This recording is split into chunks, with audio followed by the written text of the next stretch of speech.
Je to slovenský zpěvák a velmi úspěšný a 100% ho všichni dobře znáte. Je to, chceš to říct sama, kdo to je? Je to Vašo Patejdl. Je to Vašo Patejdl. A ja som šťastná a ďakujem, že prijal toto pozvanie.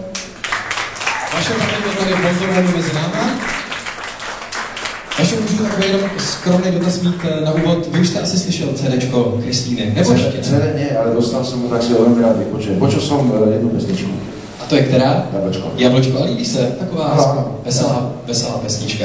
Tak nevím, jestli často býváte kmotrem. Priznám sa, že celkom aj áno, možno už preto, že pomaličky šediviem a že už s tým mám skúsenosti, ale ja som veľmi rád a svedčí to o tom, že asi si ma kolegovia, aj naši kolegovia celkom považujú a pre mňa je to čest a robím to veľmi rád. A můžu jenom ještě takovou stručnou otázku, jenom pár takových vět o Kristýně. Byste nám něco o ní řekl, co si o ní myslíte, jaká je, jestli umí zpívat nebo neumí, ne, to si děláme grace. Nebudem sa baviť o kráse, to vidíte všetci, bavíme sa tu o hudbe. Ja som prvýkrát meno Kristýna počul od môjho kamaráta, kolegu Kamila Peteraja, ktorý asi pred 3 alebo koľkými roky, už sa presne nepamätám, mi v aute púšťal, počúvaj, toto je výborné, toto bude raz určite veľká hviezda. Ja som počúval pekný hlasov, fajn, výborne, hovorím, dobre, ale to by chcelo asi trošku zapracovať, lebo z hlasov je jedna vec, druhá vec je produkcia. A ja si myslím, že je strašne dobré, že sa okolo Kristýny urobil alebo vytvoril taký kreatívny tím, ktorý dneska tu je, čo je u sebe už vlastne aj toto CDčko. A držím strašne palce a mne sa to strašne ľúbi, je to zase trošku niečo iné, čo myslím na Slovensku teraz momentálně nebylo a myslím si, že to přesně hodí do této doby. Ještě bychom možná mohli připomenout, že Kamil Petraj složil Kristýně, napsal Kristýně texty, všechny texty nebo některý? Všechny dokonce, všechny texty. Tak Vašo, tohle je teďko vaše na chviličku. My poprosíme o šampaňský, aby jsme mohli CDčko hezky pokřtít. Tak já asi najprv něco povím, lebo potom budem zamestnaný.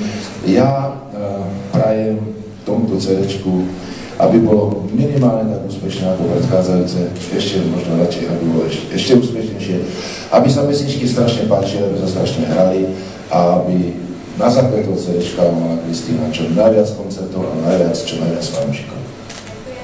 Tak to taky samozřejmě přejeme i my ostatní. Chce k tomu něco říct Kristýna? Ja samozrejme si taktiež prajem to isté a asi nie čo také dodať. Ja si Vaša Patejdla veľmi vážim a som ešte raz musím povedať, že som veľmi rada, že to prijala, je to pre mňa česť. Tak teď už akorát počkáme, až ten špunt bude z toho hrdla venku. To ruláku má trefit. Tak to mě zajímalo, do který se trefíte. Môžeme strieľať? No zkuste to, uvidíme, co to udělá.